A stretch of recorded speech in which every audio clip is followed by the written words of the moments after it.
Hello everyone, this is Terry. I'm a practicing astrologer and tarot reader, and welcome to my YouTube channel, Amethystastrotarot. Today, with a bit of delay, I will be talking about the Scorpio season. So I think it can be nice first to have a look at the calendar. So I will share my screen for the calendar to see what's really going on. So, I mean, it's like the sun started this journey in Scorpio already on the 22nd of October. Of course, it's for the UK time. And we will have, I mean, during this period, I mean, it's we don't see lots of events, but actually they are on their own important for the upcoming events. For example, I mean, like Mars will be starting its journey in Leo on the November 4th, uh, which uh, the thing is that I mean, on the December the 6th, that there would be retrograde period will be starting, and until Mars could reach the sign of Virgo, it will take quite a lot of time. I think it would be only next year, uh, mid-year or something like that. It would be the case because during the retrograde period, Mars will go back to Cancer, and then when I mean, in the direct motion, I mean, it will go back to Leo, and then the Leo will finish and the Virgo will start. So it would be a very interesting period in that sense. I mean, this start in Leo wouldn't be the first start. And of course, legendary Mercury retrograde, the pre-shadow period will start, which I always say that it's like um, it's the prelude. I mean, in a way that we will see the trailers of the Mercury retrograde period. And I have mentioned before, it would be the case that I mean that at a point Mercury and Jupiter would be in the during the retrograde period together, especially in December. And uh, except that I mean Venus will start its journey in Capricorn, and we see that I mean Saturn, which was for a good amount of time was retrograde in the sign of Pisces, will uh, turn direct, and then will start probably um, expressing itself much better now when everything goes back to normal as much as it can be. And we will of course have one new moon and one full moon. New moon happening in Scorpio and full moon in Taurus, and November 21st would be the day that Sun will be starting its journey in the sign of Sagittarius. Of course, what we have to remind ourselves here that in UK, this coming Sunday on the 27th, um, British summer time will come to an end and clocks will go back by 1 hour.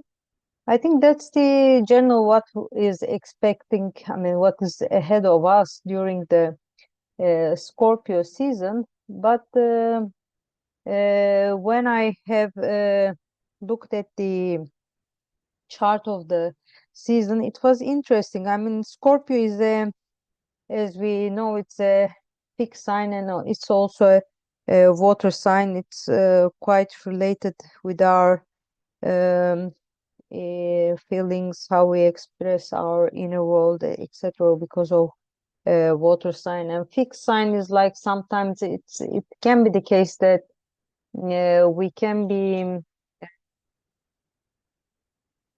not we cannot find it very easy to let go and try to keep things. It can be about sometimes it's good for having a consistency, but sometimes things need to change, and if we resist sometimes it may not be the best thing.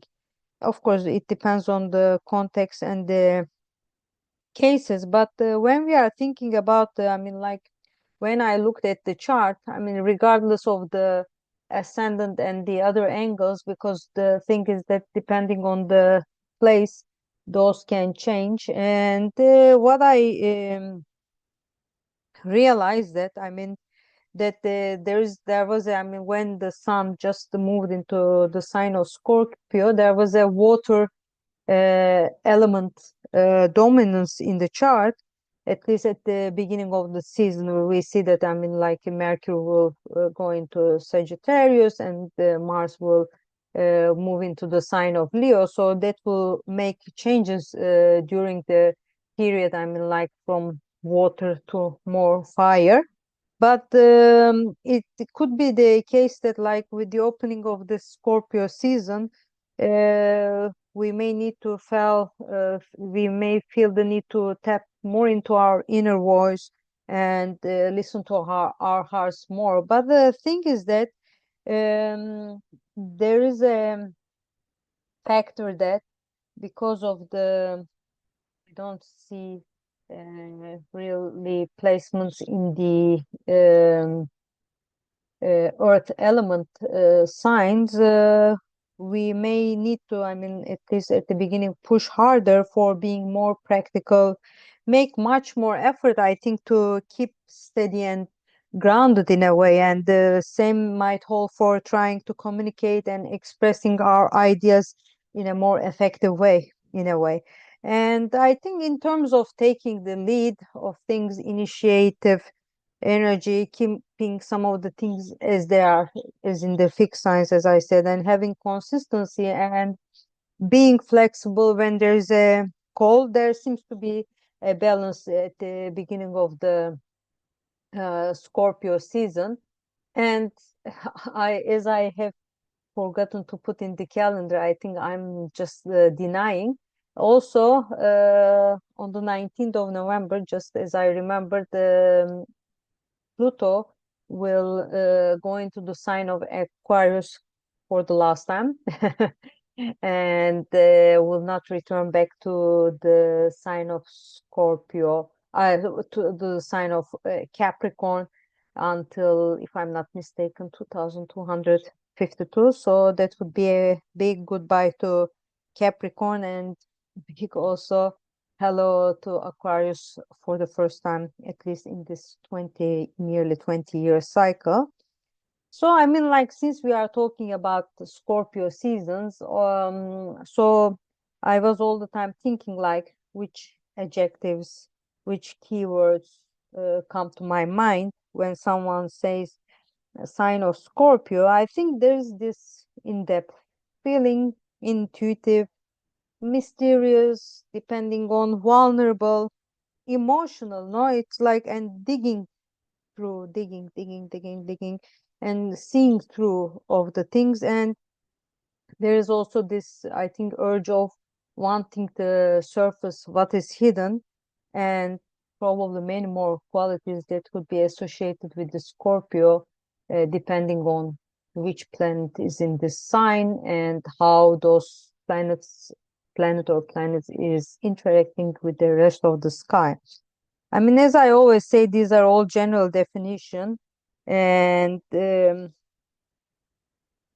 mean, someone may have only one Scorpio placement, and may have five, or none at all. I mean, it depends, I think, on all the factors on the natal chart, which are the foundations, the beginnings of our life, in a way, the moment that's the I think that one shooting, one I mean, like, the taking the photo of the moment that we are born. The natal charts are about that. But of course, all our lives also, we are building up, we are growing, we are, in a way, I don't know, changing, but it's like we are improving ourselves in different directions and in different versions. So, I mean, but it's, of course, the basis is always there. it's like how at least we started the life, so it's important. But as I said, I mean, these are all general definitions.